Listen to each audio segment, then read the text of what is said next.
Hello, everybody, and welcome back to the Lawcast. This time, we're going back to cover what is, frankly, one of the worst shows I've ever seen. It's WCW Great American Bash 91. It's the We Want Flair show.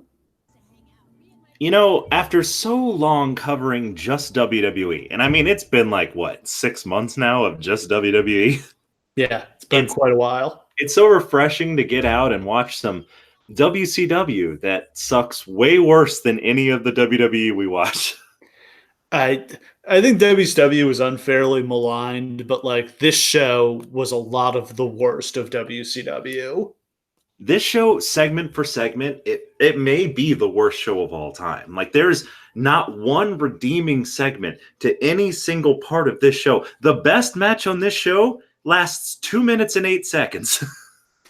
Yeah. And when we say worst show ever, like it's not fair to compare this to like No. Heroes of Wrestling or like CZW indie stuff. This is a national promotion Yeah. with millions of dollars behind it, owned by a major television station. Like this is real professional wrestling and it's absolute garbage. Yeah, you can only compare it to like WWE shows or large scale NWA shows and shows on that scale, shows that all this money and effort and time was sunk into. People busted their asses to put on this show. Dusty Rhodes stretched the limits of his creative imagination to create the gimmicks and storylines for this show, and they all failed as badly as people can fail.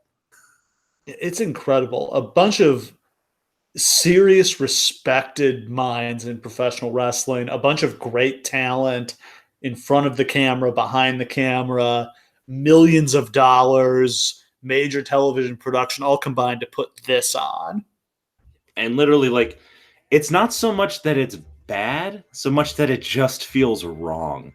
Like, everybody's doing something wrong. Every match just feels off. Like, everything about it just feels like you wish you could pull someone aside and be like, "Hey guys, y'all are fucking this up."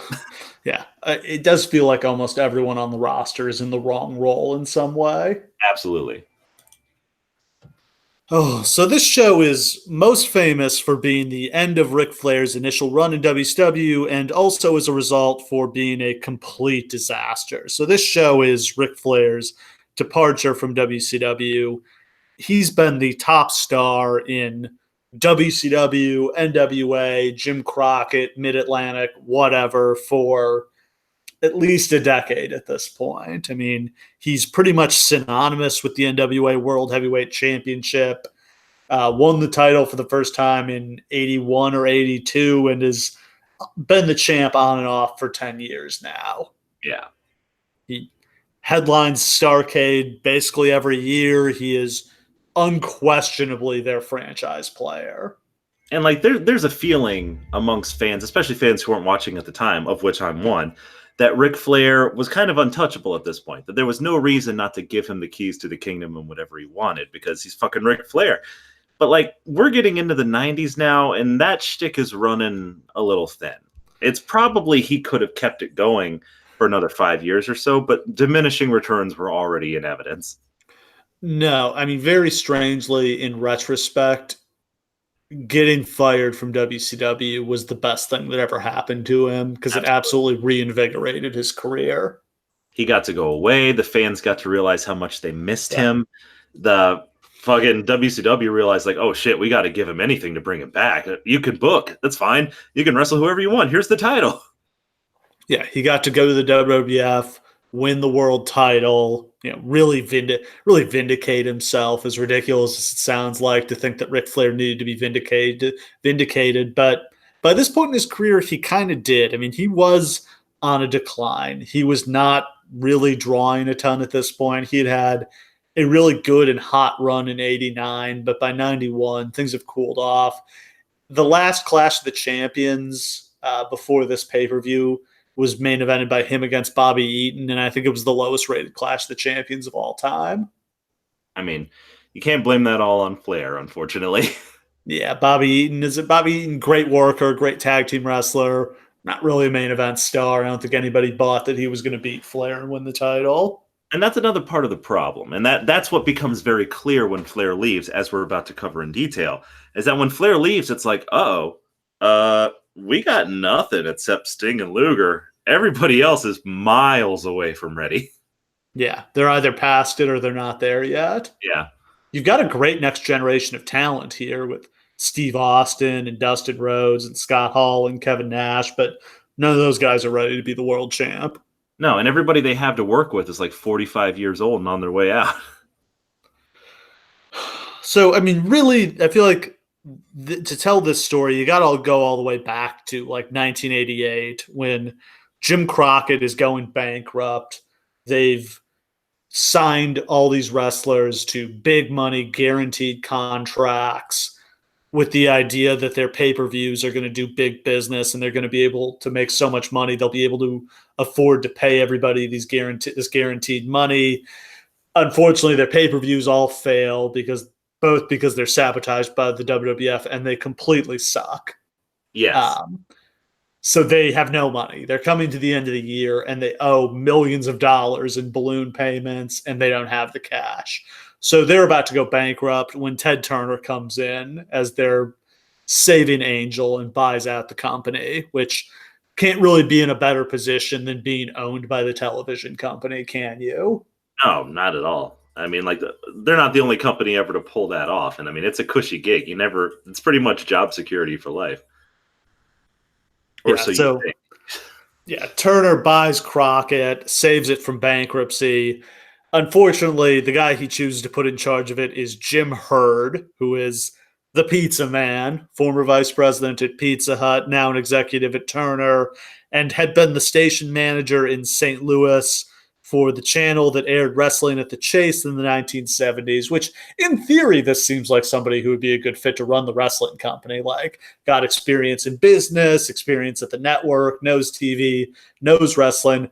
The problem is, wrestling was so insular back then, it's not clear whether he, as like a director and station manager, was actually like smartened up at all to how the business worked. Oh, I'm sure that he wasn't. I mean, Sam Munchnick wasn't telling him shit. Yeah. Like, Right?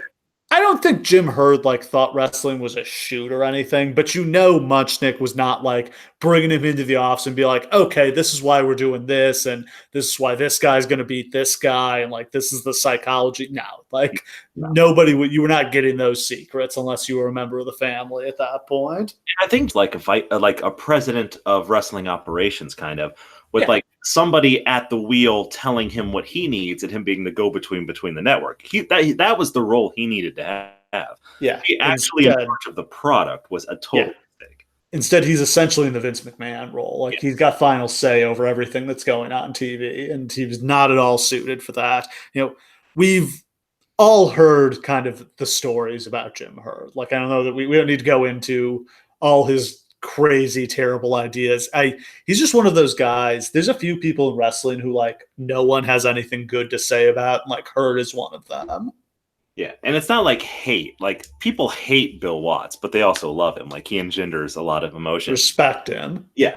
Nobody respects Jim Herd. No. He was a man who should not have had this job, who did a shitty job with it, and then got fired. It alienated just an incredible. You look at the list of people he ran out of the company, and you can build an amazing roster out of like, you know, Ric Flair, the Road Warriors, Jim Cornette, the Freebirds, the Midnight Express. Like, if you told me that he was an agent that Vince McMahon sent into Turner to sabotage it, I would believe you.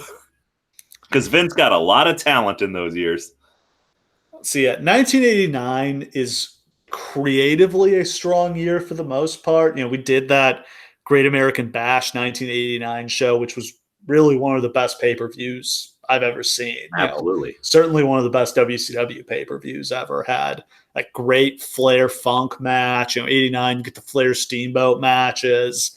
A lot of great stuff that year. Their business didn't really click for most of it because George Scott was booking. He didn't really have his fastball anymore. He didn't understand that they had to book for TV now instead of for live events. You know, when you're owned by a TV company, you got to keep the TV company happy. George Scott had a very 1960s and 70s mindset that this was all really about the house shows and we couldn't put anything on TV or we'd hurt the house shows.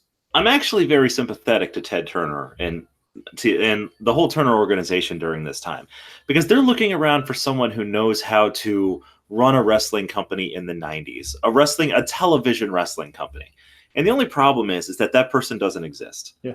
Like, no one has ever done it before. Even Vince has never done that. He's still running the live event business. Yeah, they're not doing a TV business. They've got the Saturday night's main events at this point, but that's 5 a year. It's not. They're not doing big TV every week. Their TV's all syndicated. It's all squash matches. So they're bringing in a lot of old wrestling guys who know wrestling. But what you need is somebody who knows what wrestling's going to be, and nobody does. No, they just stumble ass backwards into it with Eric Bischoff. Right.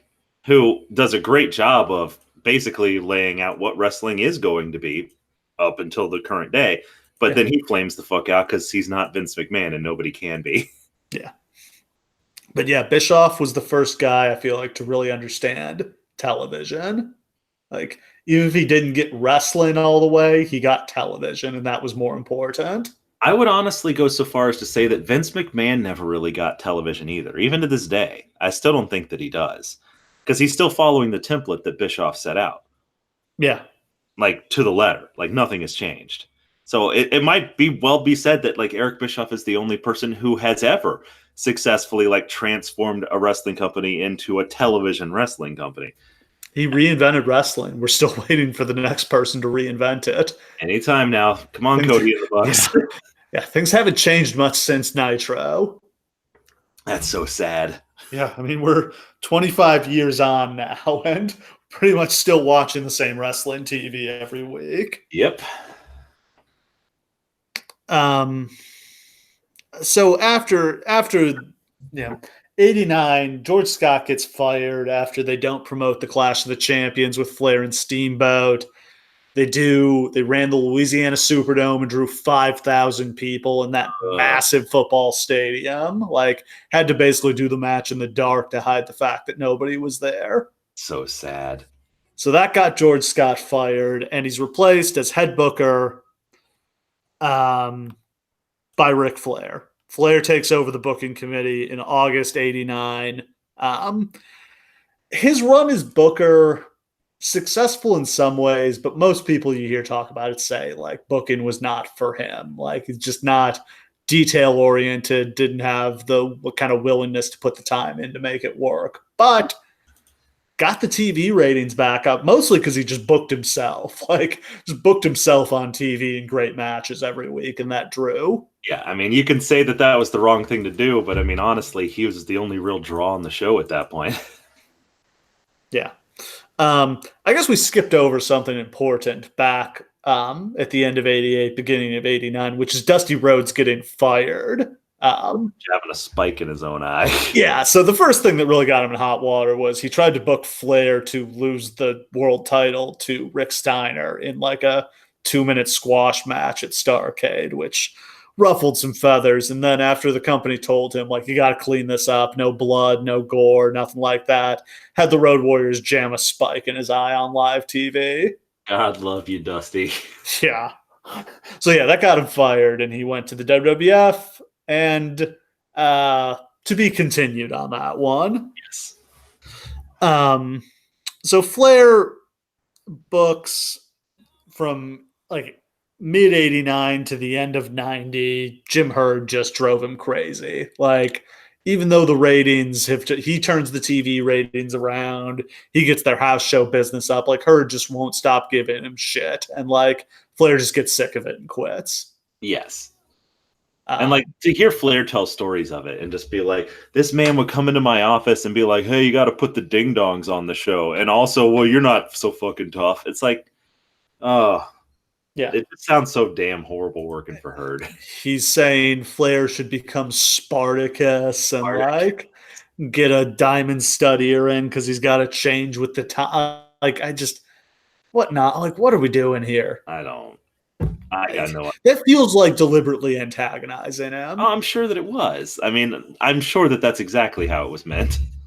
And like, I'm sure Ric Flair disrespected Jim Herd. Lots of people did. Yes. And like, it's not a one-way street. We're just never going to hear from Jim Herd because Jim Herd's never going to like conduct an interview with Conrad Thompson. No, Jim Herd's dead. To start with, he's dead. But also, like, I didn't listen to the whole thing. I did find a clip of him talking on like, it was Meltzer's radio show from the early 2000s, and I didn't get through the whole thing, but it was interesting to hear from him because really, you just never hear from the guy. Yeah, seems like he kind of disappeared after this. You just never hear from like the corporate people in WCW. No. Like, they're not talking to us. Yeah. Yeah, they made their money and retired. They don't have to do podcasts. Exactly. So, I mean, the rest of 89, Sting and Flair become friends in 89, and then Flair turns on him after Starrcade when Sting beat Flair in the finals of a tournament. They're building towards Sting winning the title that spring, but then Sting blows out his knee climbing a cage at the Clash of the Champions, and they have to put that on hold. So instead, they sub Lex Luger into Sting's place. Flair retains against Luger at Wrestle War in February on a count out, and then he retains on a DQ in a cage match at Capital Combat. As you do. In May. Yeah, a disqualification in a cage match. Why not? I mean, RoboCop did show up. Yeah, good thing RoboCop was there to save the day. There's a really interesting incident in here. It's May 23rd at the UIC Pavilion in Chicago. Flair is booked against Lex Luger. He comes to the building. He shows up, and he sees there's all these like photographers and TV equipment there, and he's like, what the hell is going on? And Herd is like, oh, you're losing the belt to Luger tonight. Oh. Yeah. Like, look, you might pull this today and nobody would care, but like this is a different era where like being the world champion means something. And like you don't just have your guy show up to the show and tell him you're dropping the belt tonight. Well, let's talk about this because this is a complicating factor that's going to get all involved in this whole situation. The deposit? Right? Yeah. See, Flair feels like he owns the belt. He does. Because he bought it. He's got damn near 40 grand on deposit at this point. And that's the thing, like you had to pay money to take the belt. If you couldn't afford it, you couldn't be the champion. Like that was just simple as. You couldn't. Yeah, you put down $25,000 as collateral so that you couldn't leave the promotion with the belt. Yeah. Like, so this is a real thing. You really do legally own the belt. Yes. So that's when Flair leaves and takes the belt with him, he argues, it's mine. And like the courts are like, yeah, basically. He owns the physical belt. He doesn't own the intellectual property. So they couldn't use it on TV, but he just kept the belt. He never gave it back. And that's the thing. So he also feels like he functionally should have some say in who takes it from him. Yes. Because it's his. Yeah, he does not want to lose this belt to Luger. He's agreed to drop it to Sting. Sting is the guy he should lose it to. Shit, he probably should have lost it to Sting at like the end of 88. I don't know what took so long here. They just kept building Sting, but like they weren't. He was just continuing sideways for like 5 years. Yeah, so him and Herd get into it. He's like, fuck no, I'm not dropping the belt tonight. I'm not dropping the belt to Luger. I'm dropping the belt to Sting. And finally, he's like, I'll lose the belt to Luger tonight, but you're going to give me my release so I can get the fuck out of here and go to the WWF because I'm done with this. Jim Herd makes one of the stupidest management decisions in wrestling history. Not yet. Oh, that's not this here? Is earlier. This Okay. is 1990. We're still a year. Yeah, like we're still a year from Flair leaving. But yeah, like things cool off, and they agree. Like, okay, Flair, you'll go over tonight. You can keep the belt. But like, writing's on the wall here. Yeah. And they go another year with this shit. Yeah. Fuck.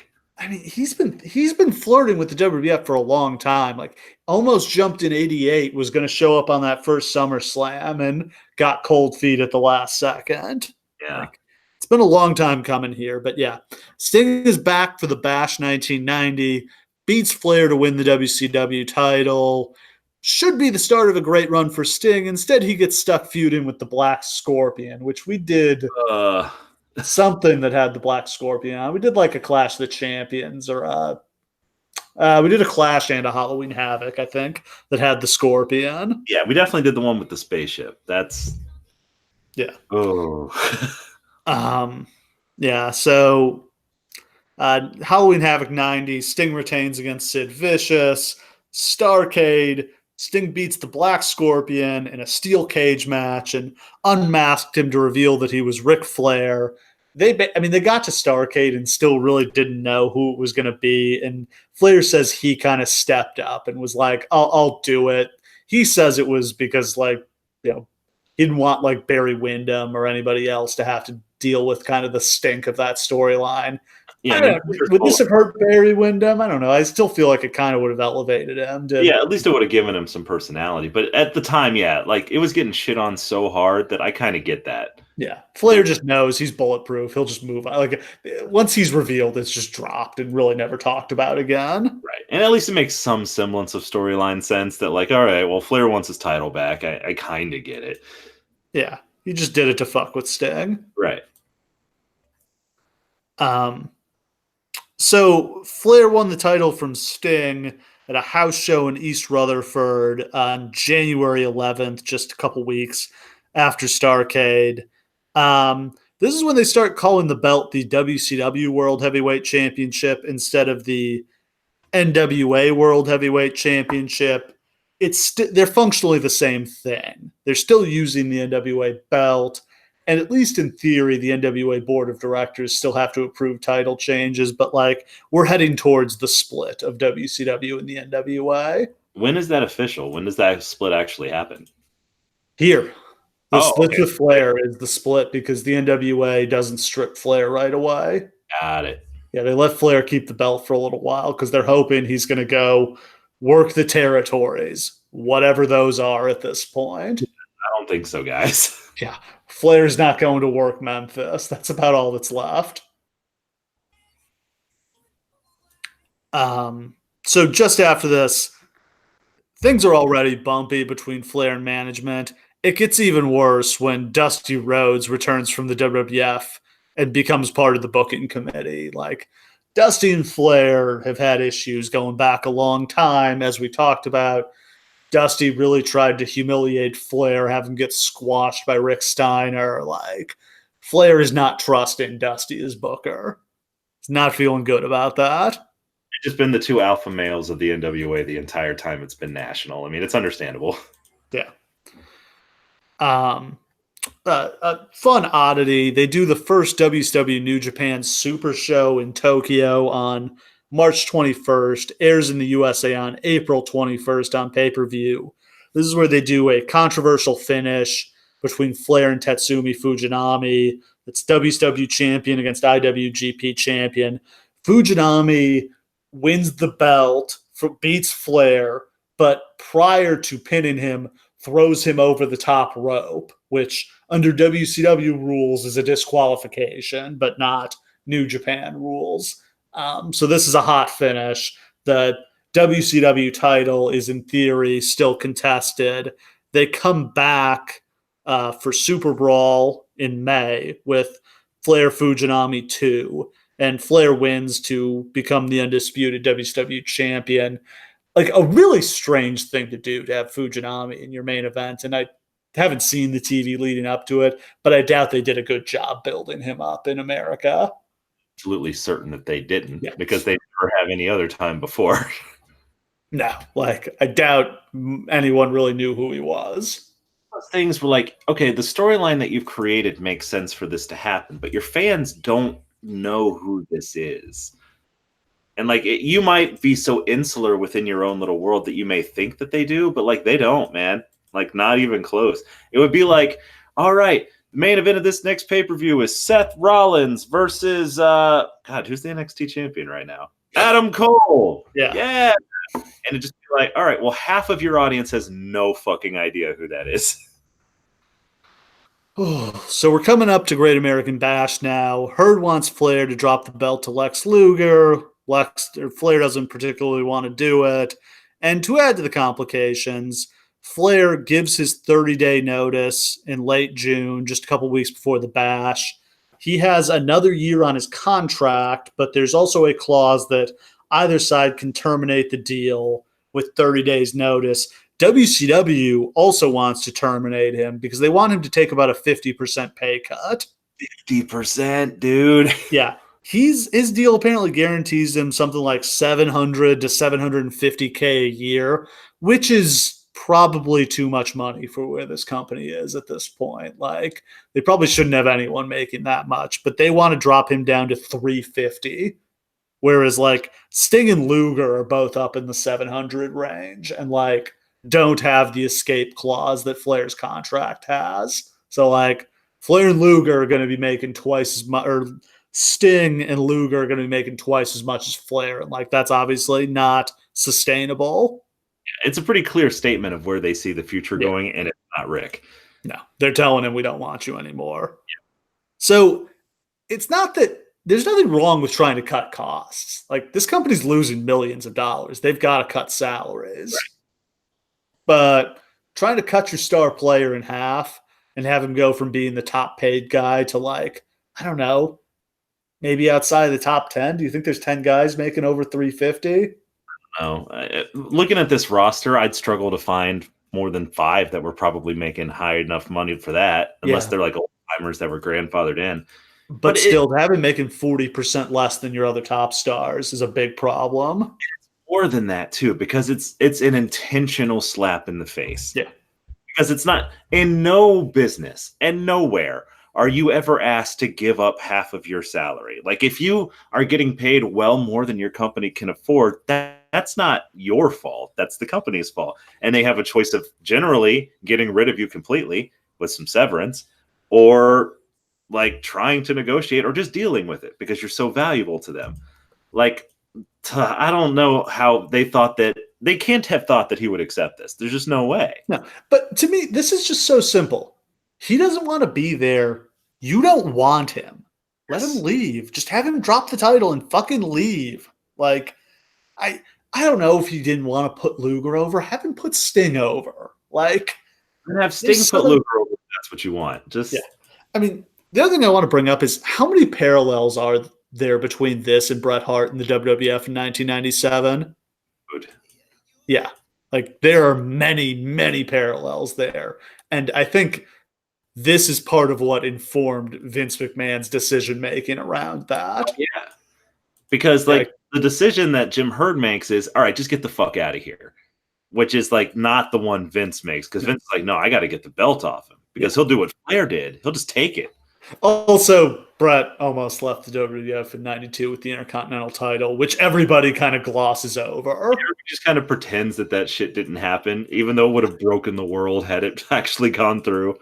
Yeah, and everybody's like, "Oh, Bret wouldn't have shown up with the belt on their TV." It's like he was gonna do it back then. It was literally revenge for this. Like that was. Guys, come on, read your history. He kind of glosses over that in his book. Of course, he does. Yeah.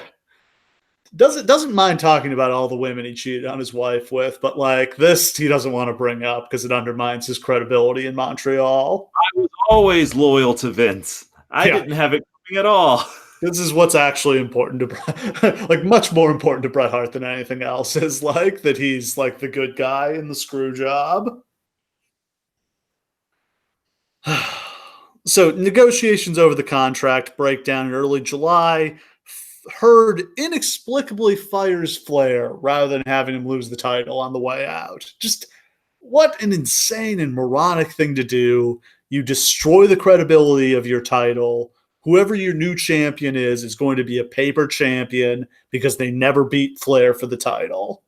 I want to say that this is just an example of him not understanding the wrestling business enough to know that like fans take belts seriously. Enough to know that like this will literally weaken the drawing power of the people on your show. Like I want to believe that he didn't know, but in truth, it's pretty clearly just something he did hot-headed one day when he got pissed at Flair. He's like, you know what? Just get the fuck out. We'll just be fine. And like, you can't do that. You just can't.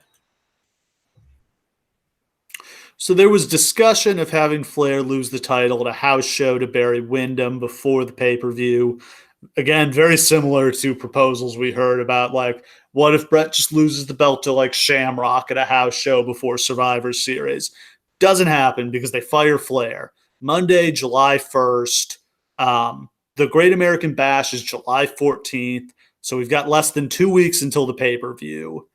They're taping TV like that day, I think. It was like that day or the next day they were doing their TV taping. So like they've got like a day to throw their shit together and figure out what they're doing for the pay-per-view. And what they choose is dumb and bad. Yeah. So they taped TV in Macon, Georgia to air that Saturday, July 6th. They announce Flair's been stripped of the title due to contractual issues. The new main event for the Great American Bash will be Lex Luger versus Barry Windham for the vacant title. Barry Windham, I think, was going to be in the tag match against the Steiners. Like, it was going to be him and Anderson and Paul Heyman, Paulie Dangerously, against both Steiners and Missy Hyatt. And then Scott got hurt and got pulled out of the match.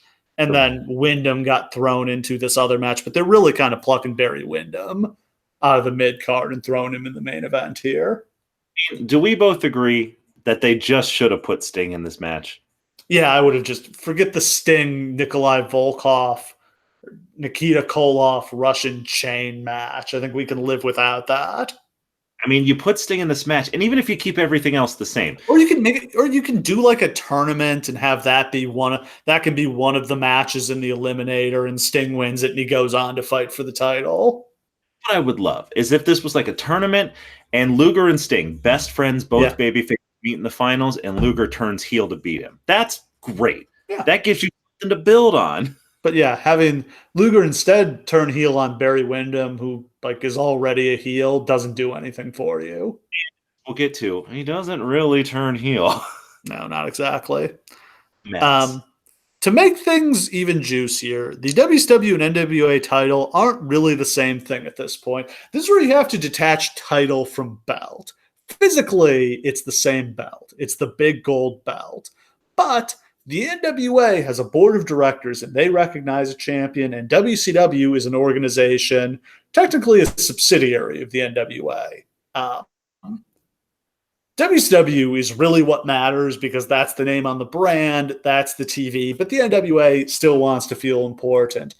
The NWA board of directors declines to strip Flair of the title because they're hopeful he's going to go wrestle in territories and kind of bring some new life into the very few remaining territories. Also, I'm sure they really didn't want to pay him that money back.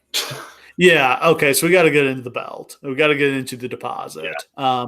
So in these days, when you are going to win the title, you have to put a $25,000 deposit down. It's collateral to ensure you cannot leave without doing the job.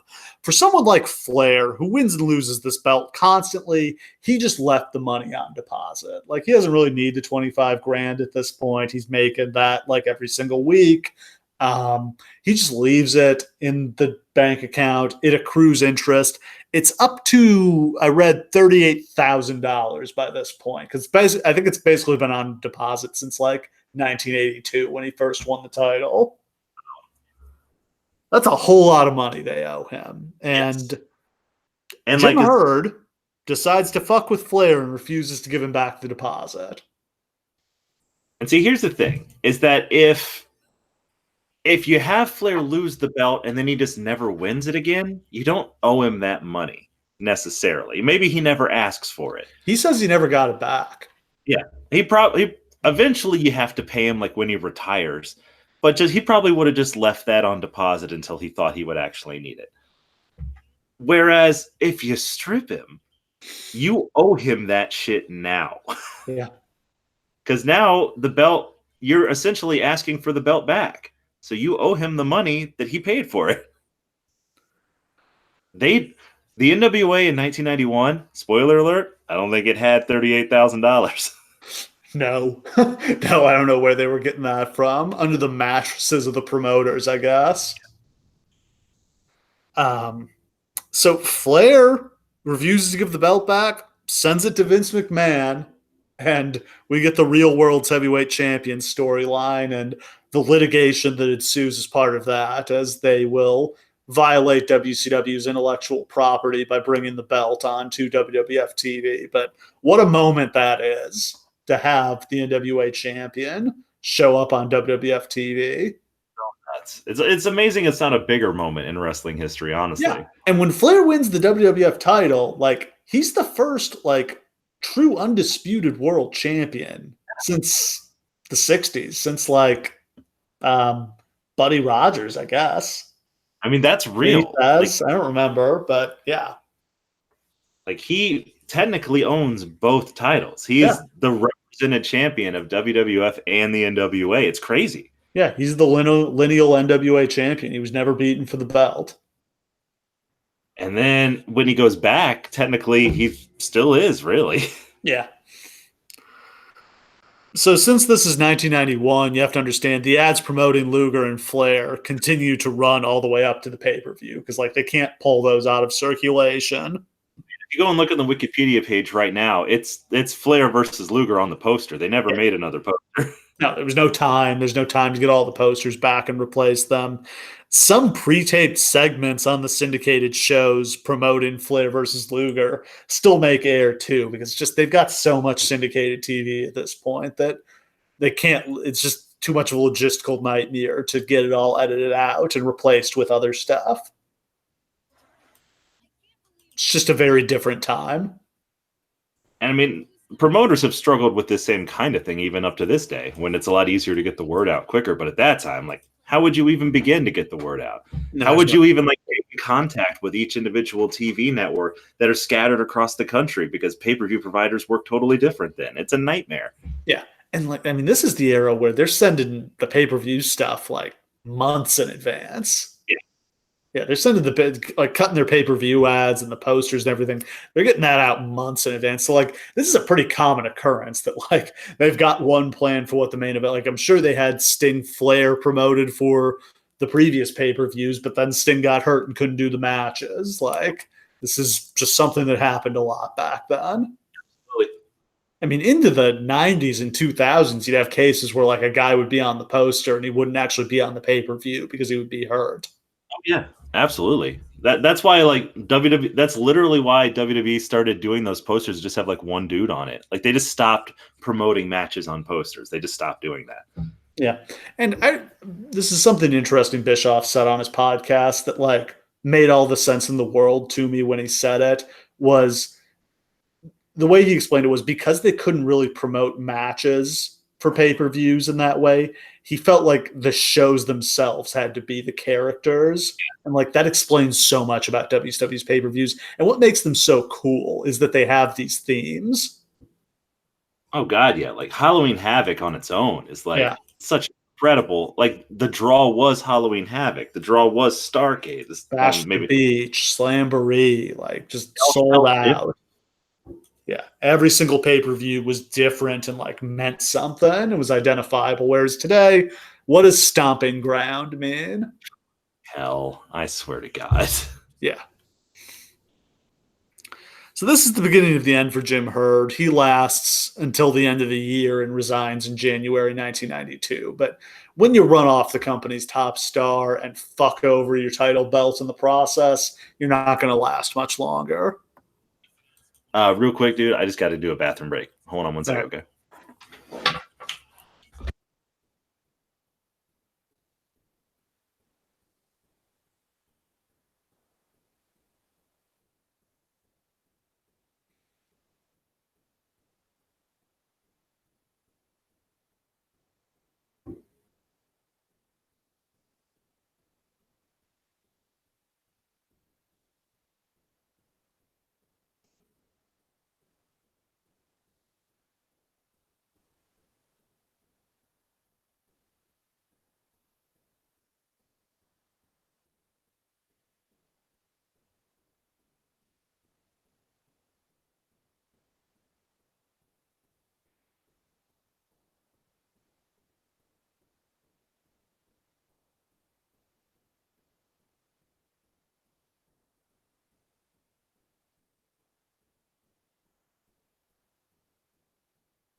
All right, I'm back.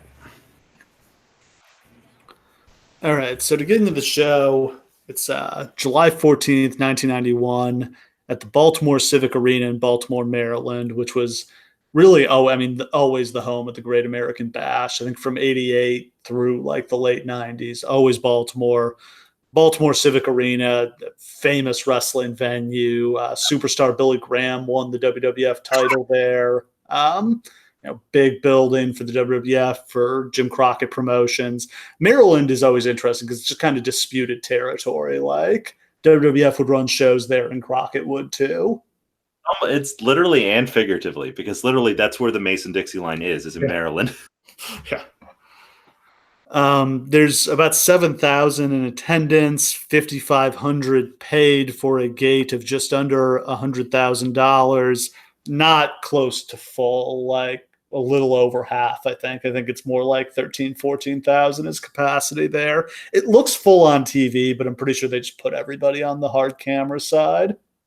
It's a good looking crowd. And like, the interesting thing about it to me is that they go out of their way to show the crowd so many times. Yeah. Like the opening video, which is one of the weirdest opening videos I've ever seen, which is from the point of view of a fan walking into the arena and paying for his tickets and like walking to his seat, is like the most disinterested I've ever seen a group of people be in a television camera. Yeah, that was a very like, I didn't hate that as an opening, but it was strange. Like I've never quite seen that before. If they'd been like, super excited, it would have made the show look good. But literally, it's just people being like, uh-huh. Yeah. I mean, I can imagine doing this for like Madison Square Garden and how awesome that would feel. Fuck yeah. I mean, they used to do this for like WWE New York and shit like that all the time, and people be like losing their shit because a producer prepped them ahead of time. It literally felt like, they didn't tell any of these people they were going to be on film. They just like had a camera walk slowly through and go in. Does about a 1.0 buy rate, which is about 145,000 buys. Not a great number. They had done 200,000 the previous year for Sting versus Flair, but under the circumstances, 145,000, not the worst. Not bad at all, honestly, especially for as much of a train wreck as this was. I wonder how many people bought it not knowing that that Flair wasn't going to be here. Yeah, that's another good question. How many people actually knew? Did everybody know that this had happened? I seriously doubt it. Yeah, I mean, how would they have found out? If you saw the TV, but if you just missed like those one or two segments, like you had no idea. That's crazy. So our opening match, a scaffold match, as PN News and Bobby Eaton take on Steve Austin and Terrence Taylor. Steve, sweet Jesus. Let's just stop right here. A scaffold match is the opener to this show between people who are not in a feud. I mean, I guess Austin and Eaton are kind of feuding. I hate scaffold matches. Scaffold matches are the worst thing in wrestling. The only reason scaffold matches were ever invented was for feuds that were so hot that the crowd felt someone had to die for it to end. And like that was the appeal. It's like, we're gonna go down to the wrestling and the fucking Midnight Express are gonna die. Yeah. And yeah, scaffold matches in this territory are legendary because Jim Cornette destroyed his fucking knees falling off a scaffold at Starrcade 86. Yeah, people actually took these bumps. Yeah. But it's like Hell in a Cell. It's a lot stupider than Hell in a Cell, but that's the comparison. Like, this was the feud ender. This was the ultimate. But like, if nobody's going to take the bump, what the hell are you doing? Yeah. So you win this match. You can win by knocking someone off the scaffold, but it's also a capture the flag match, and you just have to get the other team's flag to win, and that's how it ends. I mean, okay. Yeah. There's nothing interesting here. Everyone's moving so slowly because they're terrified, except PN News, who is not afraid at all. Yeah, that fat fuck is flying up there. Yeah, running around and like trying to tiptoe around guys. And like Austin's like on his belly the whole time. He's like, no, thank you. Yeah, not happening. So yeah, Austin is stunning Steve Austin here. Got the long blonde hair, the Ric Flair robe. He's the TV champion. He's backed up by Lady Blossom, who is Jeannie Clark, his first wife, the one responsible for inspiring Stone Cold when she told him to drink his tea before it got stone cold and the wheels turned in his head. And then there's Terrence Taylor in full Bobby Roode mode. Yeah. No literally, stash, like wearing the jacket he gave Bobby Roode to wear. Can we talk about how great Bobby Roode's mustache is? Oh my God, it's legendary. Oh, they should have fucking put the belt on him already. That stash makes him a top guy. Hell yes. Yeah. I am so glad we're on the same page about this. He's the stepdad you weren't supposed to worry about, but your mom just can't resist him. Yeah, Terry Taylor is a heel. He's part of the York Foundation, which is a group of like rich wrestlers managed by Alexandra York, who is Terry Runnels. He's billed as the computerized man of the 1990s. Oh, I would say that hasn't aged well, but it wasn't good at the time either. Should mention commentary tonight, Jim Ross and Tony Schiavone. What'd you think of them together? You know, it's sort of awkward, but I kind of like them together. Like, Schiavone kind of brings out a playful side of JR that he did not have during this time. No, JR very, very serious at this time. Schiavone plays enough of the straight man that like JR kind of gets more personality out than he usually does. Though really the only segment where they have any personality is when they're like, boy, I sure wish I would have seen Missy Hyatt's tits. Yeah, me too. That sure did happen. Yeah, sure did. Schiavone questions why Austin is willing to be part of this match while TV champion, which is a very good question. Very good point, Tony. Well, thanks for bringing that up. There's a lot of Tony Schiavone being like too honest that happens on these shows. Yeah. We're like, he's literally just like, well, that's stupid. Why would he do that? That didn't make any damn sense. Why is he doing that? Does anybody know, JR? And JR just being like, shut the fuck up. We got to toe the company line, buddy. PN News is a big, fat, light rapper. He can't really rap at all, and he was a terrible wrestler who was really dangerous in the ring and constantly hurt people. More than Ahmed Johnson levels. Like, we're off that chart. Yeah, I think he eventually got fired because he just hit somebody with like a legit splash and fucked them up after he'd been warned about it. See that match where he just like squat I think like he like did. I remember talking about this. Yeah, because his feet slipped when he went to like do it, and he just like pancaked the guy. Yeah, and this dude's like 350 pounds. He's a big guy. Like, and he sucks so much. Like, this may be the best match of his career. The scaffold looks like it's 2 or 3 feet wide. Like, there's nothing you can do up there. Yeah, like this looks even more rickety than other scaffolds too. Like in the mid '80s when they were doing it in darkened arenas, like it still felt like a better constructed platform than this. This looks terrible. Yeah, it's terrifying just watching them. Like obviously this match happened like almost 30 years ago, but watching it today, I'm scared for them up there. Imagine what it feels like to be Steve Austin up there on that fucking scaffold. Imagine what it feels like to be someone with an actual future in the wrestling business, being like, no. And like Austin, for like the last half of the match, Austin never advances more than halfway across the scaffold, ever. No. He's not fucking around. For a lot of this, they're just kind of laying there. Like, there's nothing they can do. Like, Eaton's up on his feet, and he's like, he's ready to do spots, and everybody else is just like, fuck you, Eaton. I don't care what you do. Schiavone explains that the previous matches used a metal base rather than wood, so this hurts less, which is not something I would have brought up. Also, it means it's ricketier. Yeah. The fuck are you talking about? That means it could break. Eaton grabs the opposing flag. Apparently, he has to make it back to the other end, which he does. And it feels like the competitors just like threw in the towel on this match. Like, I think they just called it. Yeah. Like, it genuinely does. I feel like Steve's like slipped one time. It was like, no, call it. We're done. This isn't happening. So Lady Blossom hands Austin powder. He throws it in Eaton's eyes. No one reacts. It seems like the match is going to continue, but then eventually they just announce PN News and Eaton are the winners. Yeah, that's the thing is that when Eaton never actually goes back to his side with the flag. He goes halfway and then comes back and starts beating them up with the flag. Yeah, I don't know. Like he never actually wins the match. Who cares? Doesn't matter. Like blessedly, it's over. This is some of the most boring shit you can possibly watch. Yeah, this was, I don't know, this probably went 7 minutes, but it felt like a lot more. Yes, it did. Next, making his WCW pay-per-view debut, Eric Bischoff interviews Paulie Dangerously and Arn Anderson. They'll be competing tonight in a steel cage match against Rick Steiner and Missy Hyatt. Arn cuts a pretty great promo where he's like, if you're going to lock us in cages and treat us like criminals, then we're going to act like criminals, and there's going to be an aggravated assault in that ring tonight.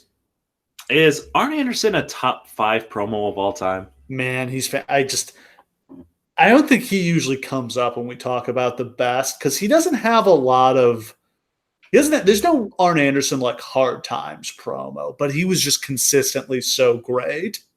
Most of his promos were just like one-liners before he handed them to Flair, but like he was just always on, always perfect. He said exactly what he had said. Yeah, I can quote a lot of Arn Anderson promos, just those great snappy lines. He just had such great timing. Like that's something you can't teach. And he was just so serious and credible. And like, yeah, when he says they're going to mess somebody up, like you believe it. He looks like he can do it. Which is funny because he's about to get squashed. We go back to Ross and Shivani, and they have to stall for time because they're taking the scaffold down. So this is kind of where we get the intro to the show, and they're going over all the matches that are happening tonight. Hold on. And we get our first We Want Flair chant of the show. Certainly not the last. Certainly not. Next match, we've got the Diamond Stud against the Z-Man, Tom Zenk. The Diamond Stud, of course, is Scott Hall, managed by Diamond Dallas Page. What a duo. Let me just say this, the second I saw the Diamond Stud walk out with Diamond Dallas Page, I said, oh, cool. I have my paint a word picture for this show. It's right here, what these two are wearing. This is ridiculous. I need you to understand that this is not going to be it because something better comes literally in the next batch. I just need you to know that because they look so ridiculous, but even then, it's not enough. Page gets on the mic before the match, cuts a little promo, says that the Diamond Stud is 260 pounds of twisted steel and sex appeal. That he is. By the way, Scott Hall is looking unbelievable here. He looks way better than his Razor Ramon here.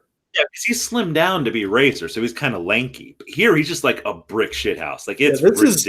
He's not quite as big as like he was in the AWA with that like cowboy Scott Hall gimmick, but he's kind of in between and looking fantastic. And literally, like he looks like a main event star. Yeah, got the long, slick-backed black hair, like very much the Razor Ramon gimmick without the name here. I don't understand how they didn't push him. Like, it's all like, right there. With Page, and like, look, Diamond Dallas Page is great eventually, but like here, he's not Diamond Dallas Page yet. Like, they're wasting him by putting him with Page. Like, he should be somewhere in the main event, being managed by like Harley Race or like some like part of the the Dangerous Alliance or something like that. It's like to make him literally his name is the Diamond Stud. He has no character beyond that. It's that like he's kind of doing Razor Ramon, but he never gets to talk. He never does anything. It's just there's nothing here. It's an empty gimmick. No, and he's in the WWF by summer '92. Like they just kind of let him go. Literally, it's like not even on the shows. Like they're not using him. They don't see anything in him somehow. You'd have to be blind. Exactly. Fuck. This guy is like 6'5", 250 pounds, in incredible shape, looks great, has charisma, can talk, is a great worker. He's a couldn't former have put world together a better prospect. 5'2" player. Yeah. Like literally, this guy has been a world champion somewhere else. Like so few members of your roster can you say that about? Fuck. Z-Man, Tom Zenk out second. He's got a bunch of girls with him. One of the funniest shots of the whole show was they pan over to Zank, who is clearly waiting for his cue to start walking down the ramp. Yeah. So he's just standing there with like 6 girls on his arm. He's like, oh, now? Yay! Tom Zenk, I hope you're listening. No, he's dead. Shit, that's right. I forgot he died. I mean, Tom Zank, I was originally contacted by because he saw a nice thing that I've said about him once, and he wanted to let me know that he appreciated it. What a nice guy. Yeah, it's lovely. It may have been his brother or something. Actually, it was a really creepy interaction. Let's not talk ill of the dead. Hall should have Zank though, because he looks like $1 million too. Yeah. Tom Zenk, he was one of those guys who just couldn't stay out of trouble behind the scenes because he never got the push it seemed like he should have. Yeah, I mean he's got everything that you want. Like he basically looks like the American Rick Martel here, and like he's getting nothing for it. Hall works an abdominal stretch and uses the ropes for leverage. Zenk gets out, but he gets caught with a choke slam. Zenk comes back with a missile drop kick off the top rope. Page gets involved, gets dragged into the ring by his hair. Hall uses the distraction to hit a belly-to-back suplex into a bridging pin to get the win. That is the most technical maneuver I've ever seen Scott Hall use. Yeah, not a whole lot to that match. Yeah. I mean, it was what it was. Like 9 minutes, a lot longer than I thought that match was gonna go. Yeah. But like they both look like future stars. Like both Greens, both still putting it together, but like they're like, all right, these are 2 guys who are gonna be a big deal pretty soon. And they're both fucking gone in like a year. Yeah. Next up, we've got Ron Simmons versus Oz.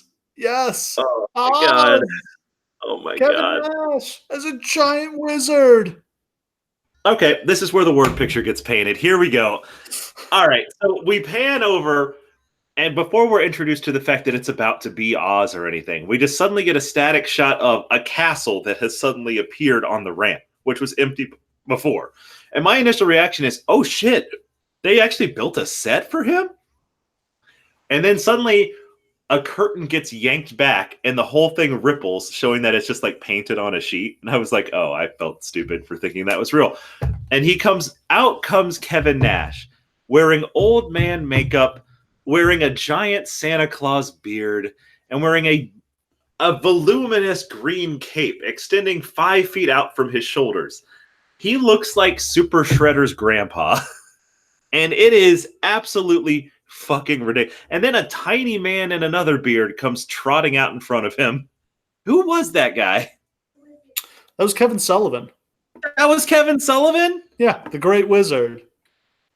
Oh my god. Isn't Kevin Sullivan on this show later as himself too? Yes. Yeah. 2 different matches, yes. Double pay. Triple pay, I guess. But he looks like an Oompa Loompa. Like, especially since he's standing next to Kevin Nash. And like, none of this makes sense. They spend like $10,000 on pyro, but it's the saddest pyro ever. Literally, as he walks by, it just goes pew. Yeah, pew. I mean, I thought this was kind of a cool entrance, like coming through. Yeah, this was advanced for 1991. Okay, I'll give you that. It's like if you tried to do the Undertaker's entrance, but instead of dark and creepy, you were going for campy and ridiculous. JR really tries to put Oz over. You can't really do it. Notably, it's on JR's radio show that Nash kind of first showed that he could talk and had charisma. JR would have him on a lot, and this is where kind of Nash's promo ability was discovered. Like, the Oz thing came... What's the backstory on Oz? Because wasn't it because like Turner bought the rights to the Wizard of Oz, and they wanted to do some product integration? Like, if you're gonna have somebody play a character like this, isn't it unimaginably stupid to pick like, hey, we just got a 7-foot badass in. Let's put the stupid gimmick on him. Yeah, and like Oz is the man behind the curtain. Wouldn't he be a manager? Yes. The fucking wizard is Oz. Yeah. Like, it doesn't make any sense. I don't know. Not that that would have been good either, but it would have spared Kevin Nash this indignity. I think the Dusty Rhodes never saw The Wizard of Oz, and he just saw like written on the great powerful Oz. He's like, oh, so all right, Kevin Nash then. God. Simmons is at second to a pretty good pop. Got two former college athletes going at it here. We've got Nash, a former center for the Tennessee Volunteers basketball team. Simmons, a former nose tackle at Florida State, one of the great college football players of all time, multi-time All-American, number retired at Florida State, inducted into the College Football Hall of Fame, like Real absolute deal. star. One of the top 5 athletes that's ever been a professional wrestler. Like, it's just straight up. Not much happening here. Nash does not really know what he's doing. How many matches has he probably had at this point? Probably less than 50 in his career. Yeah, absolutely. Like he's not working a whole lot at this point. Barely cycled over the steroids by this point. Like, it doesn't even look like it yet. Nash takes a really nice bump over the top when he gets a clothesline. And he comes back with some really slow offense, axe handles, chokes, that kind of thing. We get some 3-point stance clotheslines and a shoulder block to get the win for Simmons. A pretty bad match, but how good could it really have been? And that's the thing, like you spend all this money on entrances and stuff for Oz, but you put it on a green dude who can't do anything with it. Not that really anybody could have done anything with Oz, but like, what were you trying to get out of it? Because now, like, he's done. He lost. Like, he's kind of done now, right? And then we get maybe my favorite part of the show as they announce the WCW Top 10. I'm such a sucker for these ranking systems. I was super excited when SmackDown started doing it a couple of years ago, and then they just dropped it after like one time. I know why they dropped this stuff, because they're like, we feel beholden to the list that we've made. We got to take it like it's a shoot or something. Why do they get trapped in that? Pro wrestling is a work. Like, it's so ridiculous. Like, you can just you decide what goes on the list. Yeah. Like, that's you. Like, you don't. If you're just going to get somebody in the main event, have him beat a bunch of people to get there. Yeah. Well, it's even better. Like, now you can justify putting anyone in the main event. You can be like, well, number 10 right now is Samoa Joe. He hasn't been doing so well, but he beat number 2. Instant title shot. Yeah. Like, so easy. And like, such an easy way to create feuds, because it's just like, Arn Anderson is number 6 and Bobby Eaton is number 5. Well, if they wrestle each other, that's a big match because the winner is going to be one step closer to a title match. Yeah. Oh, hey, we're about 4 weeks from Starrcade, and it looks like Sting's in the number 1 position, but oh no, Vader has decided to kill him to get that spot. So the top 10, number 10 is Johnny B. Bad, number 9 is Ron Simmons, number 8 is the Diamond Stud, number 7 is El Gigante, number 6, Arn Anderson, number 5, Bobby Eaton, number 4, Steve Austin, number 3 is Sting, number 2 is Barry Windham, and number 1, Lex Luger. Luger had already been kind of number 1 because he was the U.S. champion and was going to wrestle Flair here. Windham, I think they just dropped into the number 2 spot out of nowhere because he was going to have this pay-per-view title match. While I do love this top 10, what it also does is illustrate how absolutely non-existent their upper mid-card was. It's pretty thin. They have like a lot of guys with potential, a lot of old irrelevant dudes, and then like Sting and Luger. That's it.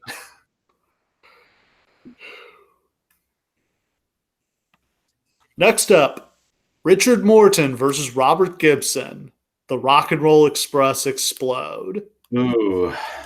Yes, they actually tried to turn Ricky Morton heel. He's in the York Foundation with Alexandra York managing him. Here's what bothers me, okay, is that like if you're going to break up the Rock and Roll Express, you don't pick Ricky to turn heel. Yeah. He's the one who gets the sympathy.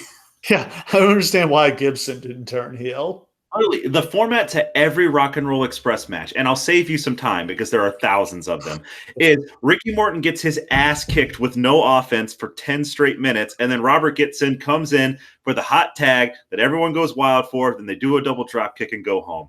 Boom. I just gave you every match. Taking the heat is literally called playing Ricky Morton. Yes. And they turned him heel. Yeah. So that leads to this match where Ricky Morton's got to be on offense the whole time and he only knows 3 moves. Just works the knee for 15 minutes straight. Jesus. Yeah. Just knee heat goes on forever. Eventually, Morton grabs a laptop, smashes it on Gibson's head, and that gets the win for Morton. A very, very dull match. It's just not good. Like, it's not even close to good. It's a bummer. Yeah, this was just terribly ill-advised. After that, a 6-man tag match as Dusty Rhodes and the Young Pistols take on the Fabulous Freebirds, who here are represented by Michael Hayes, Jimmy Jam Garvin, and Bad Street, who is Brad Armstrong under a mask. Not just a mask, but in a whole goofy ass costume. He looks like he's trying to be like a luchador, but like nobody bought like a real luchador outfit, so he's just wearing like a Halloween costume. And he does not fit with the Freebirds at all. They've got Oliver Humperdinck, a.k.a. Big Daddy Dink, backing them up. Big Daddy Dink is solid. That's a solid name. Big fan of Big Daddy Dink. The Freebirds are both the WCW 6-man tag champions and the United States tag champions. I don't think either of those belts lasted much longer after this show. They just kind of stayed with the Freebirds during this whole period. A whole lot of stalling from the Freebirds. I should say the Young Pistols are Tracy Smothers and Steve Armstrong, who is, yes, we got 2 Armstrong brothers duking it out here. The Freebirds get the advantage when Bad Street gets a cheap shot behind the referee's back. This is an elimination match. We go over 10 minutes with no eliminations, and then they start coming real fast. Yeah, the Michael Hayes one. First, Hayes and Bad Street get a double DDT on Armstrong. He gets pinned, so he's out. Hayes throws Armstrong over the top rope, and he gets disqualified. Smothers is pinned with a roll-up, but then Rhodes blasts Garvin with a lariat and pins him. We're down to Rhodes and Bad Street. There's a bulldog by Rhodes, and he hits Dink with a drop kick while doing it, which was pretty cool. Yes, very cool. And he gets the pin. A longer match than it probably needed to be, but wasn't too bad. No, I mean, in terms of like actual wrestling, this was the best match on the show. Is that probably fair to say? Yeah, probably. Like that said, it wasn't very enjoyable, and it damn sure wasn't memorable to any extent. No. Next up, we've got the Yellow Dog against Johnny B. Bad. The Yellow Dog is Brian Pillman, who lost a Loser Leaves WCW match and came back under a mask. This is one of my favorite old cheesy wrestling storylines. I get into this every time they do it.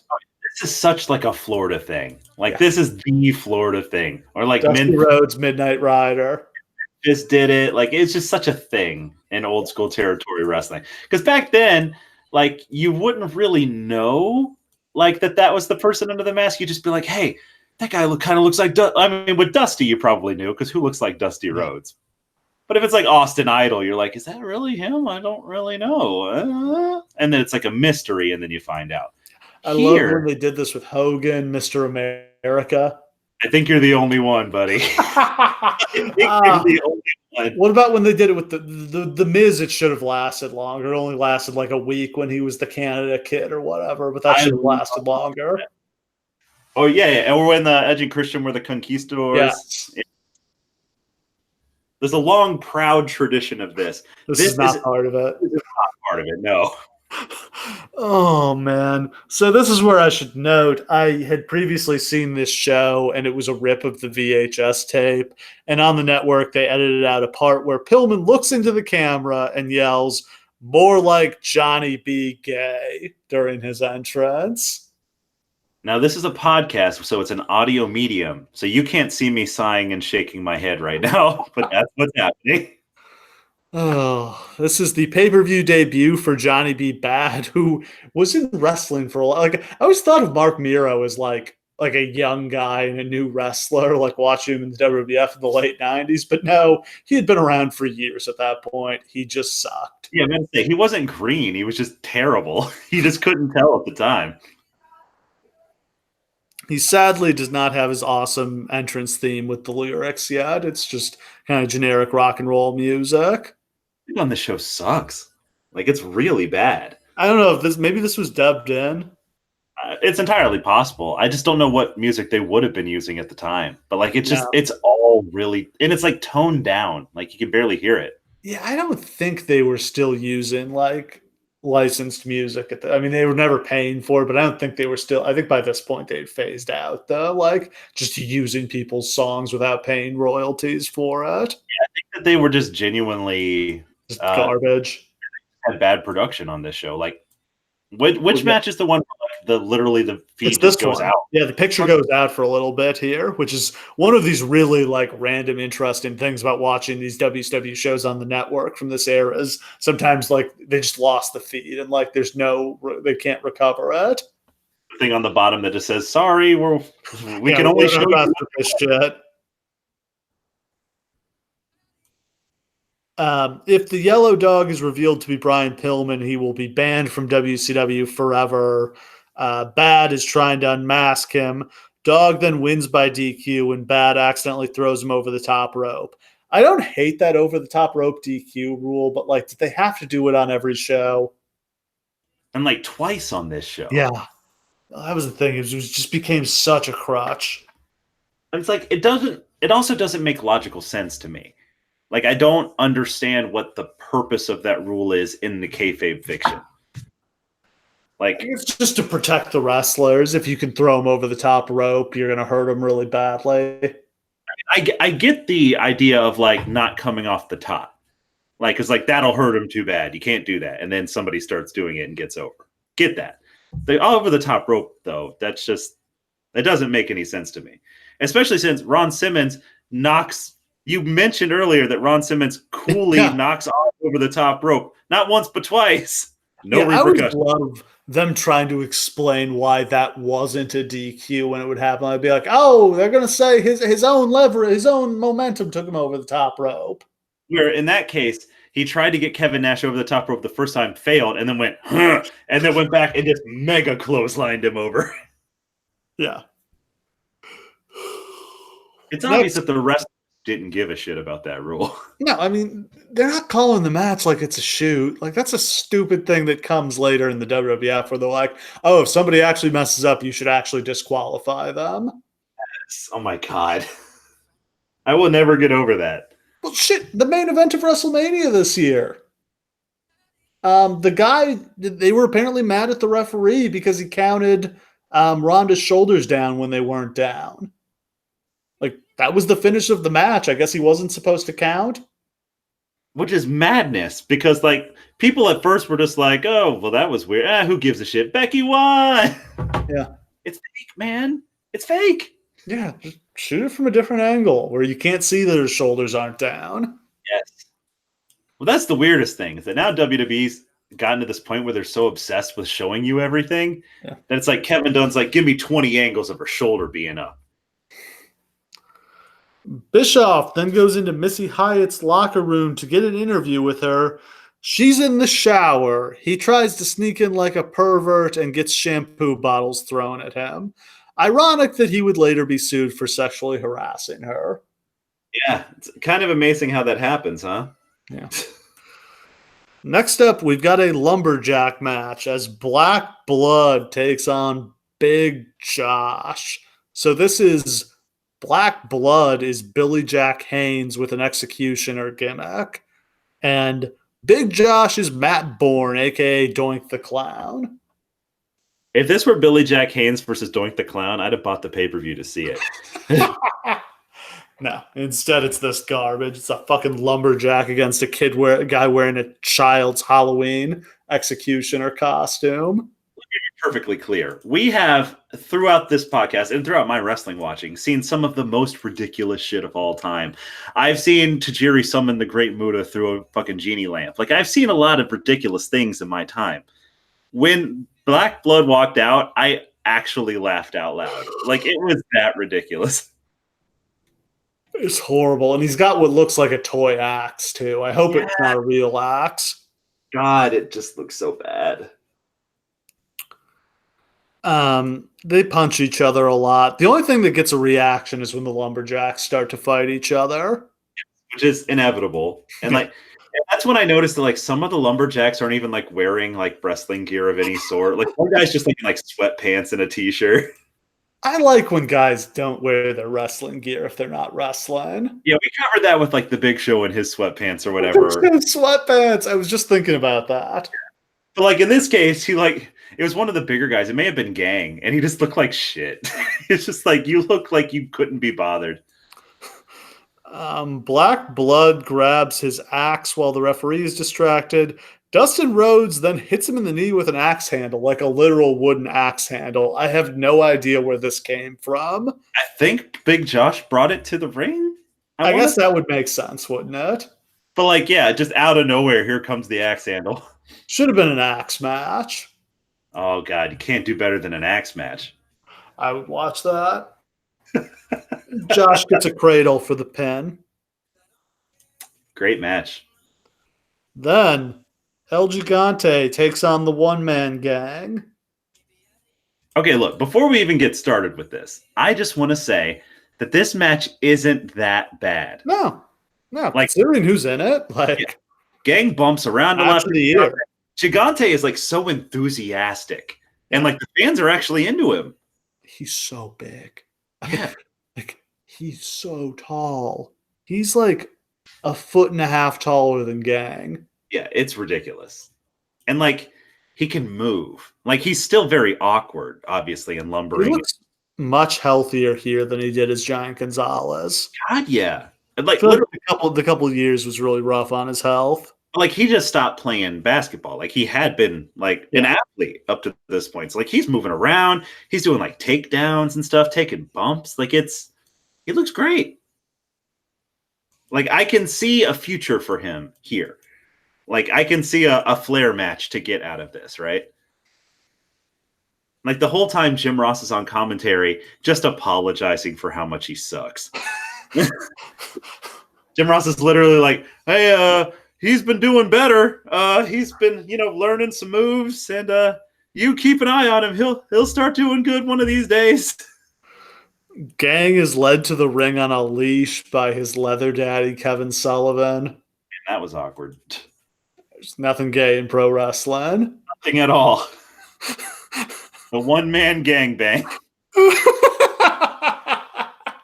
What a great gimmick that would be. Yeah. El Gigante has a bunch of little people with him for some reason. Well, you see, Kevin Sullivan cuts a promo before this match, which makes absolutely no sense. No fucking sense. But it has something to do with searching for the man with the third eye. And then out comes El Gigante carrying a little person on his shoulder who has a third eye painted on his head. In theory, meaning that El Gigante has found the guru of the third eye and can now win this match. If I may take artistic liberty with this story. The little guys all go after Gang and manage to take him down like he's Gulliver. Sullivan punches one of them and it really looks like he stiffed him, which you can totally see Kevin Sullivan doing. Absolutely. We're not going to smarten up these dwarfs. Get them over here. I come from the neighborhood. Well, I'm sure that he was really upset because they weren't that much shorter than him.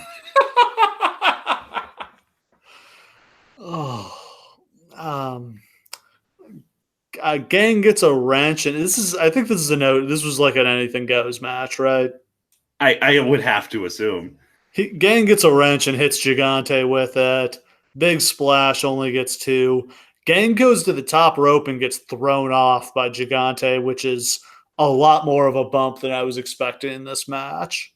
Yeah, like huge bump. Like he shakes the ring with that thing. Gang pulls out some powder, but it accidentally gets thrown into his own eyes. And then Gigante hits a lariat and gets the pin. Shivani says, give the big guy credit. He showed a lot of wrestling skills in that match. Did he really, though? I mean, he did like a move. That's more skills than he had before. Sure. Next up, we've got a Russian chain match as Sting takes on Nikita Koloff. How many gimmick matches can you have on one show? I mean, and like none of them feel like gimmick matches though. Like none of the gimmicks are actually interesting. So on the show we've got 2 steel cage matches, a street fight, a Russian chain match, a lumberjack match, and a scaffold match. And one of the cages is intergender. Hooray. Yeah, like that is a lot of gimmicks to book on one show. And like but it doesn't, you don't get the impression that when they were laying this out, they were like, all right, this is going to be the gimmick show. We're going to fill it full of stuff and draw a big house. It's just like, well, all these matches suck, so we got to add something. I understand that. Like, yeah, that makes sense to me, actually. exactly. And I guess if you're going to defend this show a little bit, most of this stuff they kept pretty short. Oh, yeah. Like the only 2 matches that go over 12 minutes are the Ricky Morton versus Robert Gibson. That was way too long. And the 6-man elimination, which you can't do an elimination match in less than 12 minutes. It just without everybody just wasn't a lot of reason for that to be an elimination match other than to fill time. Right. So Koloff came back to WCW after a 2-year absence in the spring. Could not recapture the magic of his 1980s run. Not really a shock there, though he was still in great shape. Yeah, still looking good here. They're chained together. You win by touching all 4 corners like a strap match. Lots of punching, lots of shots with the chain, not a whole lot of heat.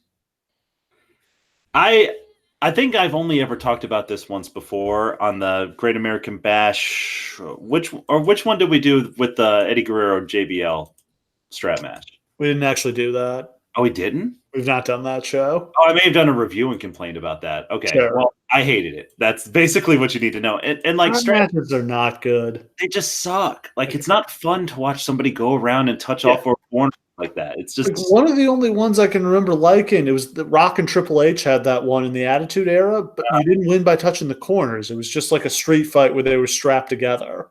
That's why like the dog collar match that ECW invented was actually kind of cool. Because literally, it's just like you guys are tethered together. Now fight. Yeah, like that's brutal.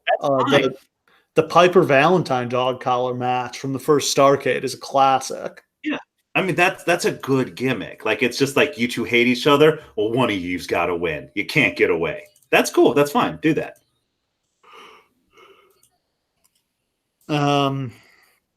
Only real pop is when they hit each other with low blows. Yes, the chain low blows. They both touch the first 3 corners. First man to touch the 4th wins. They both dive for the corner and hit it. The referee rules that Koloff touched first, and he's the winner. Cool. And Sting never got his win back because Koloff left the company. And when he came back in 1992, they made him a friend of Sting's for some reason. Because everybody's got to be a friend of Sting's. Yeah. So they can betray him later. Koloff was a softie at heart. His character kind of had a history of that. Oh, yeah. Like he teamed with Dusty, I don't know how many times. Yeah, he turned face after Magnum TA had his accident. Oh, yeah. Next up, we got a steel cage match for the WCW World Heavyweight Championship as Lex Luger battles Barry Windham. Luger is the United States champion. That belt is not on the line here. Luger is a face. Windham, I think, is supposed to be a heel, but he mostly gets cheered. Yeah, because they hate Luger. I think it's one of those things where like this is a very low key version of like when Roman Reigns comes out and you know he's going to win, so you boo him. That's what this is. Everybody knows that it's going to be Luger now, and they hate it because they want Flair. Yeah, loud "We want Flair" chants as Shivani and Ross are talking as they're setting up the cage. Oh, God, yeah. Windham is out first to what sounds like a knockoff of LaGrange by ZZ Top. A pretty good entrance with the lights dimmed and then some pyro. Absolutely. It's like the first decent entrance of the whole show. They show the belt that they're fighting for, which looks like complete shit. It's a Florida Championship Wrestling belt that like Dusty Rhodes literally found in his basement, and they put a plate on it that says World Championship Wrestling on the top. It's kind of a shame for Dusty because, like, in those days, they didn't give you like a replica of the belt like WWE does now when you win it. So, like, everyone who's ever won the world title has like a copy of the world title in their house. Like, that's how it works now. Yeah. Unfortunately, back then, it's not like Dusty had like an old copy he could just drag out of the cellar. Like, nope. No, this was the actual belt he had been like dragging around the road and sweating on and bleeding on and all that. And you couldn't just like buy a replica. They didn't sell them really like that. You had to get it made 6 months. Yeah. $10,000. Yeah, Luger does not get much, like, he does not get the pop you'd be hoping for the guy who's about to win the belt. Honestly, Sting didn't really either in his match. No, I mean, the crowd is not into this. I mean, not much was over on this show. Honestly, Gigante might have been the most over babyface on this show. The cage is not particularly impressive. Looks like it's maybe 8 feet tall. Oh, it's crap. Like it's like pretty much chicken wire. 5 feet shorter than the scaffold. Like it's nothing. You can only win by pinfall or submission. You can't win by escape. Which is fine. I actually prefer my cage matches like that because I never like the escape stipulation. Like it makes them a little formulaic for me. And like I like the idea of like it's like a grudge match deal. Like you're in here because you want to be in here and fight. I'm not a big I prefer cage matches being pinfall or submission. I like the brutality. Absolutely.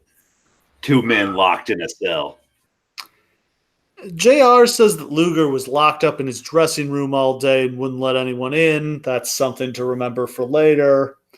JR also, like, he starts he's putting over Luger as what a great athlete. He talks about how he went to Miami to play football, then Penn State. Maybe it was Penn State, then Miami. I can never remember what the order was.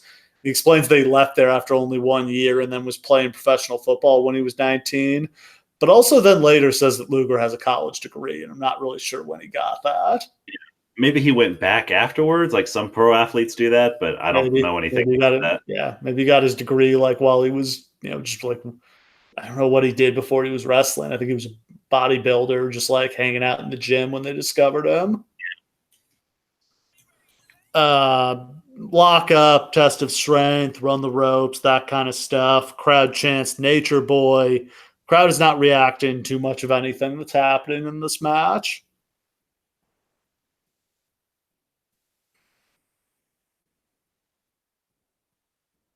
Luger gets on the top rope but gets thrown off. Wyndham comes off the top rope for an elbow drop, but Luger rolls out of the way. 3 clotheslines from Luger, only gets a 2 count. Luger hits a power slam, signals for the torture rack. He gets Wyndham up in the rack, but Wyndham manages to kick off the cage and escape. Wyndham hits a belly-to-back suplex, and both guys are down. Luger tries for a superplex, but gets thrown off the top. Wyndham hits a flying clothesline from the top rope, and Luger pops right back up. Wyndham goes back to the top, hits a one-legged missile drop kick. Then we see that Harley Race and Mr. Hughes are coming down the ramp. Race signals for Luger to use the pile driver. Luger hits a big pile driver, gets the pin, and the crowd pops huge for Luger winning the title, which is probably not the reaction they were looking for.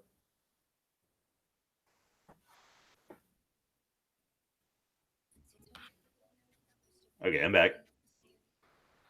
So yeah, Luger wins the match with the pile driver, and the crowd pops huge. No heat for his heel turn. Well, okay, now we got to talk about this because, like, it's not a heel turn. You can't have a heel turn unless, like, you clearly, demonstrably do something bad to a good guy. Yeah, he used the pile driver. Like, that's not a heel move. If anything, this turns Harley Race babyface because he helps the babyface Luger win. Yeah, so I don't understand why they couldn't have Race cheat to help Luger win. It doesn't make any sense to me, honestly. No, like just have Harley give Luger like some knucks or something else. Yes. And have him use them on Wyndham. That's all you have to do. Instead, you just like literally like it's so confusing. And like in the dirt sheets and stuff, like you read about this night, and they're just like, well, they didn't really get over very well the heel turn, and it didn't seem to pop very much. Like, no, there just wasn't a heel turn. Yeah. There wasn't one. Like you understand that this is supposed to be a heel turn, because like you understand on some level that Harley Race is of course a heel, and that's what they're going for. But like, I don't know that the crowd. Maybe how many? I mean, there's got to be a lot of people in the crowd who didn't notice Harley coming down. Yeah, he didn't make any functional difference. Like he just kind of hung out, and like Mr. Hughes was just kind of standing around by the door, so he distracts Wyndham for a second. But like, especially like if you're like far in the back, you probably don't even notice. And then like you may not know that that's Harley Race. Harley hasn't been on TV a ton before now. Yeah, you may not know that Harley's. I don't really know what he had been doing leading up to this. Yeah, Harley's not super heelish yet. It's like, oh, cool. Somebody came and helped Luger win. Good for him. Yeah. There's some boos when Luger walks out with Race, but they really should have all like if they'd all beaten up Wyndham after the match, I think they would have gotten the point across. They could have done a double turn here, which is probably functionally what this should have been. They just didn't have time to orchestrate it properly. But again, imagine that Sting and not Wyndham. Oh my God. Imagine Race comes down over his friend Sting. Yeah. Race comes down, slips some knucks to Luger. He looks at him. He's unsure. He looks at Sting. He's unsure. Clocks Sting with the thing. Yeah. Pins him, wins the title. And then they put the boots to him. That's when you get garbage. A riot. You got baby faces running in, climbing the cage, trying to get in. Mr. Hughes is holding them off. Like, yeah, that's some heat. Let's get some heat. How does Dusty not know how to book that? How many times did this happen to Dusty? Literally, that's the Horseman layout. Yeah. Like, that's exactly what they would do. Famous Horseman angle. The steel cage. They did it to Dusty. Yeah. Broke his leg. Hard times. I swear to God, like. What happened to Dusty Rhodes' brain? I don't know. Like, this could so easily have been fixed with that. And then you have babyface Sting versus heel Luger on top. And you have time to build your business. Starrcade. Yeah. And here's the thing, too. Make Starrcade fucking mean something for once. They never did Sting versus Lex Luger for real. Ever. They hinted at it for literally like 10 years. And it just never actually happens. This was that time. Yep. Sting does take the belt from Luger at the Great American Bash in 92, but it's not well built, too. No, it's not this. Like, this is that moment. Luger's on his way out by then and doesn't give a shit. I think this, if you pull it off well enough, it makes people forget about Flair. Not completely, but at least there's something else. And like give Luger a stable of heels around him, like whatever you want. I mean, you probably don't want to call it the Four Horsemen, but you can give him like if he's got Arn and we talked about this before we went on the air, but wouldn't Paulie have been the better manager for him? This is where you form the Dangerous Alliance. Yeah. You got takes over. Yeah. You got Arn, you got Wyndham, Wyndham, Luger, Wyndham, Luger, Heyman, whoever else you need. Austin, something like that. Yeah. Austin, perfect. And then suddenly you have a Four Horsemen, but you're not calling them that. Yeah, they're the Dangerous Alliance. And like you could have Heyman you can do the Heyman match before the main event, before the title match, and have Heyman get humiliated and embarrassed and beaten up by Missy Hyatt, and everybody laughs at him. And then he comes back and he gets his revenge. And who's laughing now? He's got the world champ in his pocket. Yeah. Yes. It's the exact same thing that Vince does at WrestleMania 17. Like it's a perfect layout. Yeah. Like this show could have been so fixed if anyone had just stopped and thought about it. But they didn't. I love the Dangerous Alliance so much. Like it's one of the most wasted stables of all time. They form them at Halloween Havoc, I think. That's where Rude debuts. And then you put like Rude in the stable and you have like a pull and push between Luger and Rude. All right. So for some reason, there's one more match. I don't know what to say here. It's a mixed tag team steel cage match. Arn Anderson and Paulie Dangerously versus Rick Steiner and Missy Hyatt. Also, we haven't really talked about this, but we've had a street fight, 2 cage matches, a chain match, no blood on this show. None. Not one drop of blood because it's not allowed in Maryland. Not even close, really. Yeah. So yeah, and here I don't think intergender wrestling matches are allowed in Maryland either, is my guess. Well, because it doesn't actually happen. Yeah, that's why. There's not a ton of time left. We're 2 hours and 45 minutes into the show here. Not sure why. I don't know if this was cut short for that reason. Like, yeah, in theory, you've got 15 minutes left, but generally you want to be out like 10 minutes left in the window, so you're not messing around with it. Well, they got to have the post-show announcers talking and the credits rolling and all of that stuff. That's true. I mean, I think generally you want to have everything wrapped 10 minutes out so you're not rushing. Yeah. And yeah, WCW does credits, which I've always found that interesting because WWE has never done that. I've always liked that. I feel like you're giving credit to those people who worked on the show. It makes it legitimate. Sporting events have credits. Yeah. So this was going to be Arn, Windham, and Dangerously against the Steiners and Missy, but Scott got hurt and Windham got pulled into the title match.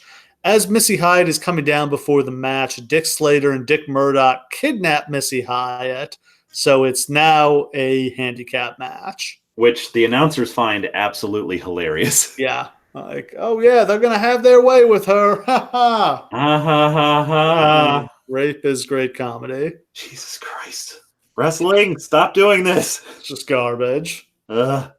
Heyman hides in the corner while Arn and Rick fight. Steiner nails Arn with the Steiner line, grabs Heyman, slams him, clothesline on Heyman. Steiner gets the pin in 2 minutes, and that's our main event. It's kind of funny that we basically get the main event that Dusty wanted to put on at Starrcade here. Yes!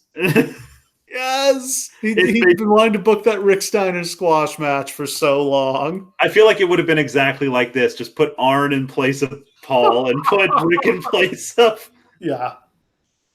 It's like clothesline, body slam, 1, 2, 3, Rick wins. I honestly, as much as people have ripped that apart over the years, I feel like if they had done that, I would have fucking loved it. It just probably would have made Rick a superstar. Yeah, just like Rick always has the 60-minute match, and he comes up against Rick Steiner, and he fucking destroys him. And then Ric Flair can be like, I get better with time. You got to do another match. He wasn't ready. And literally, like, you can so many matches out of that. But yeah, I think it would have made Rick Steiner the star they needed. What a horrible show. It fucking sucked. There was nothing redeeming. Don't watch this show. Like, listen to this podcast and you're good. Like, there are some fun ones from this time that are really terrible. Like, please go watch Capital Combat 1990. Fucking RoboCop's on that show. Or like Chamber of Horrors. Chamber of Horrors, man. Spin the wheel, make the deal. The Halloween Havoc with the Black Scorpion. Like, it's just, those are funny. Those are fun things to tell your friends that you saw. Yeah, this is bad Southern wrestling. This is the worst of everything. Everyone on the whole show is in like a weird cowboy outfit and look like assholes. It sucks. Real Southern. And like not in the good way. Yeah. Whenever Steve tries to get me to watch a WCW pay-per-view from before 1998, this is what I imagine in my head it looks like, and he's got to talk me into it. It usually doesn't, but this time, yeah, they really lived down to like everything that people hate about this company. Jesus Christ. We talked about this company was not as bad as people think for so long. Like, no, really, the beginning of their dark age. The next couple of years are pretty bad under Hurd and then Bill Watts, but I mean. 93 Bischoff comes in. Like, it's not good from right away, but like there's at least an upswing from there. Absolutely. And like Vader comes in, you get that Vader versus Flair match, Vader versus Sting. Like Vader, and then that kind of carries it on to Hogan. And like, it's not great, but it doesn't suck. There's only like 2-3 years where it actually sucks. Yeah, I mean, these next couple of years, if not for the fact that like Turner just had an affection for wrestling, like any reasonable company would have canceled WCW at this Oh, yeah. point. Like they had nothing. And after Bill Watts like made such an ass of himself and humiliated the company, like they absolutely would have shut it down. Yep. Thank goodness they didn't, because wrestling history, etc., etc. Yeah. But yeah, so I mean, just wrapping this up, just a disaster of a show. Oh, Just the worst. everything's wrong. And like having Flair on it wasn't gonna save it. No, like all the other matches still would have been on it, and they all sucked. Yeah, Flair and Luger would have had a really good cage match, but Yeah. I mean, here's the thing: is that like as we said at the top of the show, there's so much talent on this show. Like there are like 26 world titles on the show, not including Ric Flair. Like it's great. yeah, All the this people isn't a they bunch have. of stiffs. Almost every match has at least one guy who's awesome in it. Like, just listen Absolutely. to this: Rick Steiner, Arn Anderson, Paul Heyman, Lex Luger, Barry Windham, Sting, Nikita Koloff. Okay, Black Bud, Big Josh, not so great. Brian Pillman, Dustin Rhodes, the Freebirds, the Rock and Roll Express. This is not a roster full of stiffs. No, Ron Simmons, Scott Hall, Hall, Steve Austin, Bobby Eaton. Yeah, like there's studs here. And but literally every single one of those people is wasting their time. They're pretty much all miscast. Also, how did I forget to mention this?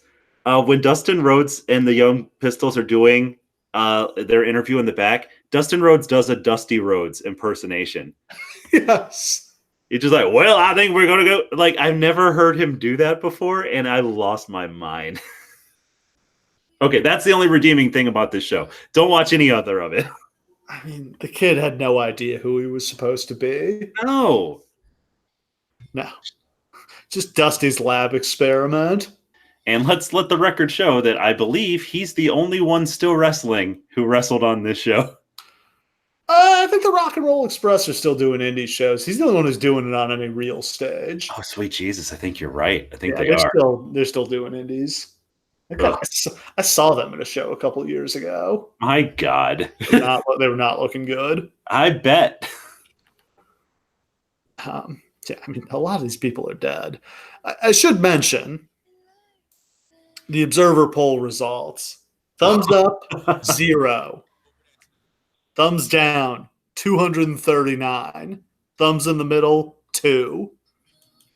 And those are just contrarians, and you know it. Who thought this show was a thumbs in the middle? Like, It's impossible. No, this is. Ugh. Yeah, just an absolute garbage show. Like, truly, probably the worst we've ever reviewed. It's up there. Yeah. It's up there. Not the weirdest, but maybe the worst. Yeah, just a sad, depressing, awful wrestling show. Hooray! Thanks for listening. That's a wrap. Next time, we'll have something much more fun, a very weird show. Yes. WWE Vengeance 2006.